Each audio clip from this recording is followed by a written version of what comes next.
ನಮಸ್ಕಾರ. ಕೋಮತನ್ ಮಾತಾಡ್ತಾ ಇರೋದು. ದಯಾನಂದ ನಗರ್ ಬಂಡ್ರೆಡ್ಡಿ ಸರ್ಕಲ್ ವಾರ್ಡು ರಾಜಾಜಿನಗರ ಕಾನ್ಸ್ಟಿಟ್ಯೂನ್ಸಿಯಿಂದ ಮಾತಾಡ್ತಾ ಇರೋದು. ನಮ್ಮ ಹರಿಪ್ರಸಾದ್ ಸಾಹೇಬ್ರು ಇವತ್ತು KPCCಗೆ ಪ್ರೆಸಿಡೆಂಟಾಗಿ ಬರೋದು ತುಂಬ ಉಚಿತವಾಗಿ ನಮ್ಗೆ ತುಂಬ ಸಂತೋಷ ಆಗ್ತಾಯಿದೆ.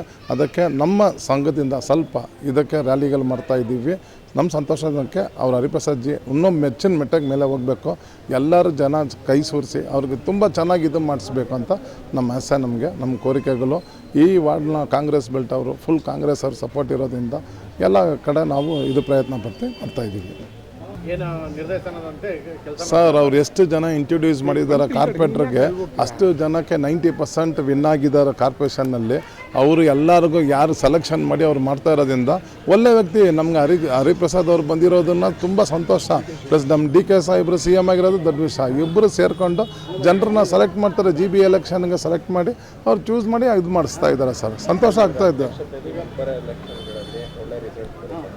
ಈ ಸಲ 100% ಆಗುತ್ತೆ, ಮೆಜಾರಿಟಿ ಬರುತ್ತೆ. ನಾವು ಟ್ರೈ ಮಾಡ್ತಾ ಇದ್ದೀವಿ ಕಾಂಗ್ರೆಸ್ಗೆ.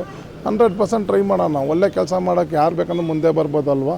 ನಮ್ಮ ಏರಿಯಾದಲ್ಲಿ ನಾವು ಮಾಡ್ತಾಯಿದ್ದೀವಿ, ಟ್ರೈ ಮಾಡ್ತಾಯಿದ್ದೀವಿ, ಮುಗಿಸ್ಕೊಡ್ತೀವಿ. ನಿಮ್ಮ ವಾರ್ಡಿಂದ ಇವತ್ತು ಯಾವ ರೀತಿ ಪ್ರಿಪ್ರೇಷನ್ ಮಾಡಿದ್ದೀರಿ ಸರ್? ನಮ್ಮ ಕೈಯಿಂದ ಸರ್ ನಮಗೆ 100 ಜನ ನಾವು ಕರ್ಕೊಂಡು ಹೋಗ್ತಾ ಇದ್ದೀವಿ. ನಮ್ಮ ಹೆಚ್ಚಿನ ಮಟ್ಟಕ್ಕೆ ನಾವು ಮಾಡಬೇಕಂತ ಇದ್ದೀವಿ. ಇದು ಟ್ರಯಲ್ ಮಾಡ್ತಾ ಇರೋದ್ರಿಂದ ನಮ್ಮ ಕಡೆ ಏನು ರ್ಯಾಲಿ ಮಾಡ್ತಾಯಿದ್ದೀವಿ ನಾವು ಹರಿಪ್ರಸಾದ್ ಜಿಗೆ ನಾವು ಮಾಡ್ತಾಯಿದ್ದೀವಿ, ಸಂತೋಷವಾಗಿ ಮಾಡ್ತಾಯಿದ್ದೀವಿ. ಜನಮಾನಸದಲ್ಲಿ ಕಾಂಗ್ರೆಸ್ಗೆ ವೋಟ್ ಹಾಕಬೇಕು ಅಂತಂದರೆ ಅವ್ರು ಕೊಟ್ಟಂಥ ಗ್ಯಾರಂಟಿ ಯೋಜನೆಗಳು ನೀವು ಕಚೇರಿಗೆ ತೆಗೆದು ಅವ್ರಿಗೆ ಏನು ಜನಸೇವೆ ಮಾಡ್ತಾ ಇದ್ದೀರಾ? ಸರ್, ಈ ದೇಶನ ಆಡಿದ್ದ ಕಾಂಗ್ರೆಸ್ ಫಸ್ಟು, ಓಕೆನಾ? ಅವ್ರು ಬಂದಿರೋದ್ರಿಂದನೇ ಪ್ರತಿಯೊಂದು ಕಾಂಗ್ರೆಸ್ ಅವ್ರನ್ನೇ ಎಲ್ಲ ಮಾಡ್ತಾ ಇರೋದು. ಅವ್ರು ಮಾಡೋ ಸ್ಕೀಮ್ಗಳನ್ನ ಎಲ್ಲರೂ ಅದು ಇವತ್ತು ತನಕ ಅದು ಆಗ್ತಾ ಇರೋದು ಕಾಂಗ್ರೆಸ್ ಮುಖಾಂತರನೇ ಆಗ್ತಾ ಇರೋದು. ಅವರು ಈ ಸಲ ಎಲೆಕ್ಷನ್ನಲ್ಲಿ ನೋಡಿ, ಮೊನ್ನೆ ಇದು ಎಲೆಕ್ಷನಲ್ಲಿ ನಮ್ಮ ಕಾಂಗ್ರೆಸ್ 5 ಜನ ಗೆದ್ದಿದ್ದಾರೆ. ಇನ್ನೂ ಹೆಚ್ಚಿನ ಮಟ್ಟಿಗೆ ರಿಸಲ್ಟ್ GPA ಬಂದ್ರೂ 95% ರಿಸಲ್ಟ್ ಬರುತ್ತೆ. ನೋಡ್ಕೊಳ್ಳಿ, ಎಲ್ಲ ಜನರು ನೋಡ್ತಾ ಇರ್ತಾರಲ್ವ. ಕೊಟ್ಟಿರೋ ಗ್ಯಾರಂಟಿಗಳೆಲ್ಲ ಆಗ್ತಾ ಇದೆ. ಅದಕ್ಕೆ ನಮ್ಮ DK ಸಾಹೇಬ್ರು ಏನೇನು ಮಾಡ್ತಾಯಿದ್ದಾರೆ, ಒಳ್ಳೆ ಕೆಲಸನ ಮಾಡ್ತಾಯಿದ್ದಾರಲ್ವ. ಇಲ್ಲಿ ಬಂದು ನಮ್ಮ ಬೆಲ್ಟ್ MLA ಸುರೇಶ್ ಕುಮಾರ್ ಅವರು BJP ಕ್ಯಾಂಡಿಡೇಟು. ಇಲ್ಲಿ ನಮಗೆ ಎಲ್ಲ ಕಡೆನೂ ಪ್ರಾಬ್ಲಮ್ ಇದೆ, ಯಾವ ಕೆಲಸನೂ ಆಗ್ತಾ ಇಲ್ಲ. ನಾವು ಜನರಿಗೆ ನಾವು ಏನು ಮಾಡಬೇಕೋ ನಾವು ಮಾಡ್ತಾಯಿದ್ದೀವಿ. ಇದಕ್ಕೆ ಮೇಲೆ ನಾವು ಬಂದಿದ್ದೀವಿ, ಮಾಡ್ತೀವಿ. ಜನರಿಗೆ ಅದೇನು ಮಾಡಬೇಕೋ ಮಾಡ್ತೀವಿ. ಇವಾಗ ಸುಮಾರು ಕ್ಯಾಂಪ್ಗಳು ಮಾಡ್ತಾಯಿದ್ದೀವಿ. ಮೆಡಿಕಲ್ ಕ್ಯಾಂಪ್ ಮಾಡ್ತಾಯಿದ್ದೀನಿ. ಪ್ರತಿಯೊಂದು ಕ್ಯಾಂಪ್ ನಾನು 3 ವರ್ಷದಿಂದ ಮಾಡ್ತಾಯಿದ್ದೀನಿ. ಬರೋ ತಿಂಗಳು 27ನೇ ಕ್ಯಾಂಪ್ ನಮ್ಮ ಸಾಹೇಬ್ರೂ ಇನ್ವೈಟ್ ಮಾಡಬೇಕಂತ ಖುಷಿ ಇದೆ. ನಾನು ಟ್ರೈ ಮಾಡ್ತೀನಿ. ಅವರು ಬಂದು ಹೋದರೆ ನಮ್ಮ ಏರಿಯಾಕ್ಕೆ ಡೆವಲಪ್ ಆಗುತ್ತೆ. ಕೋಮದನವರು ಅಂದರೆ ಒಂಥರ ಸಮಾಜ ಸೇವೆ, ಪ್ರತಿಯೊಂದು ಕಾರ್ಯಕ್ರಮ, ಆರೋಗ್ಯ ತಪಾಸಣೆ ಇರ್ಬೋದು, ಪ್ರತಿಯೊಂದು ಈಗ ಸುಗ್ಗಿ ಹಬ್ಬ ಸಂಭ್ರಮ ಅಂತ ಹೇಳಿ ಬಹಳ ಬೃಹತ್ತಾದ ಜೋರ. ಸರ್, ನಾವು ಜನರಿಗೆ ಒಂದು ಸೇವೆ ಮಾಡ್ಕೊಂಡು ಬರ್ತಾಯಿದ್ದೀವಿ ಸುಮಾರು ವರ್ಷದಿಂದ. ಈ ನಡುವೆ ಹೆಚ್ಚಿನ ಮಟ್ಟಿಗೆ ನಾವು ಆಚೆ ಬರ್ತಾಯಿದ್ದೀನಿ. ಮಾಡೋಕ್ಕೆ ನಾವು ಮುಂದೆ ಬರ್ತಾ ಇರೋದನ್ನ ಮೆಡಿಕಲ್ ಕ್ಯಾಂಪು ಮತ್ತು ಎಜುಕೇಷನ್ ನಾವು ಜನರಿಗೆ ಮಾಡಬೇಕಂತ ಇದ್ದೀನಿ, ಮಾಡ್ತಾಯಿದ್ದೀನಿ. ಅದು ನಾನು ಯಾರ ಹತ್ರ ಹೋಗಿ ಡೊನೇಷನ್ ಮಾಡಬೇಕು, ಇವ್ರ ಹತ್ರ ಅವ್ರ ಹತ್ರ ಎಲ್ಲ. ನಾನು ಏನು ಕಷ್ಟಪಟ್ಟು ದುಡಿತೀನಿ ಅದರಿಂದ ಸ್ವಲ್ಪ ದುಡ್ಡಿಗೆ ನಾನು ಮಾಡಿಸ್ತಾಯಿದ್ದೀನಿ. ನಮಸ್ಕಾರ, ನನ್ನ ಹೆಸರು ಸುಜಾತ ಅಂತ, ದಯಾನಂದ ನಗರ್ ವಾರ್ಡಿಂದ ಮಾತಾಡ್ತಾ ಇದ್ದೀನಿ ಸರ್. ಇವತ್ತು ನಮ್ಮ ಹರಿಪ್ರಸಾದ್ ಸರ್ ಇದು ಪ್ರಮಾಣ ತಗೊಂಡಿದ್ರೆ ನಾವು ಇಲ್ಲಿಂದ ನಾವೆಲ್ಲ ಹೋಗ್ತಾ ಇದ್ದೀವಿ ಸರ್. ಅವ್ರಿಗೆ ಶುಭಾಶಯಗಳು ಹೇಳ್ತಾ ಇದ್ದೀವಿ. ಇವತ್ತು ಸನ್ಮಾನ್ಯ BK ಹರಿಪ್ರಸಾದ್ ಸಾಹೇಬರು ಕರ್ನಾಟಕ ರಾಜ್ಯ ಕಾಂಗ್ರೆಸ್ ಸಮಿತಿಯ ಅಧ್ಯಕ್ಷರಾಗಿ ಆಯ್ಕೆ ಆಗ್ತಾ ಇದ್ದಾರೆ, ಅಧಿಕಾರ ಸ್ವೀಕಾರ ಮಾಡ್ತಾ ಇದ್ದಾರೆ. ಆ ಸಂದರ್ಭದಲ್ಲಿ ಸಾವಿರಾರು ಜನರು ಭಾಗವಹಿಸಿ ಅವ್ರಿಗೆ ಬೆಂಬಲವನ್ನು ವ್ಯಕ್ತಪಡಿಸಲಾಗಿ ನಾವು ಇಲ್ಲಿಂದ ರ್ಯಾಲಿಯನ್ನು ಹಮ್ಮಿಕೊಂಡಿದ್ದೇವೆ. ಮತ್ತು BK ಹರಿಪ್ರಸಾದ್ ಅವರು ಬರೀ ಕಾಂಗ್ರೆಸ್ ಅಂದರೆ ಅಲ್ಲ, ಕಾಂಗ್ರೆಸ್ ಅಂದ್ರೆ ಅವ್ರ ಜೀವನೇ ಕಾಂಗ್ರೆಸ್. ಆ ಮಟ್ಟದಲ್ಲಿ ತಳಮಟ್ಟದಿಂದ ಅವರು ಉನ್ನತ ಮಟ್ಟಕ್ಕೆ ಬಂದಿರೋದು.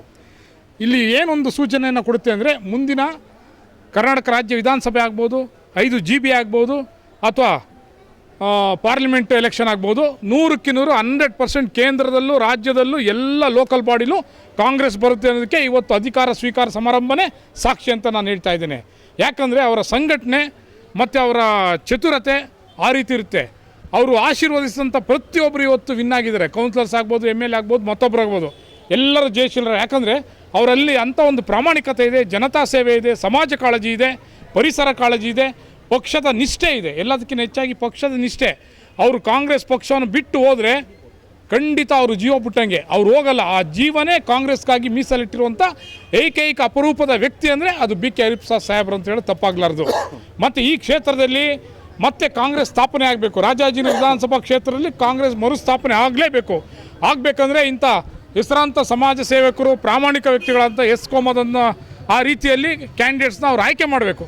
ಯಾಕೆ ಮಾತನ್ನು ಹೇಳ್ತಾ ಇದ್ದೇನೆ ಅಂದರೆ, ತನ್ನ ಸ್ವಂತ ದುಡಿಮೆಯ ಹಣದಿಂದ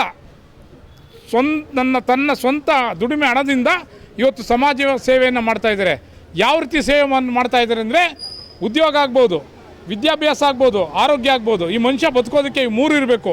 ಅದಕ್ಕೆ ಹೆಚ್ಚಿನ ಆದ್ಯತೆಯನ್ನು ಕೊಟ್ಟು ಕಾರ್ಯಕ್ರಮಗಳನ್ನು ನಿರಂತರವಾಗಿ ಹಮ್ಮಿಕೊಳ್ತಾ ಇದ್ದಾರೆ. ಸುಮಾರು ವರ್ಷಗಳಿಂದ ನಿರಂತರವಾಗಿ ಹಮ್ಮಿಕೊಳ್ತಾ ಇದ್ದಾರೆ.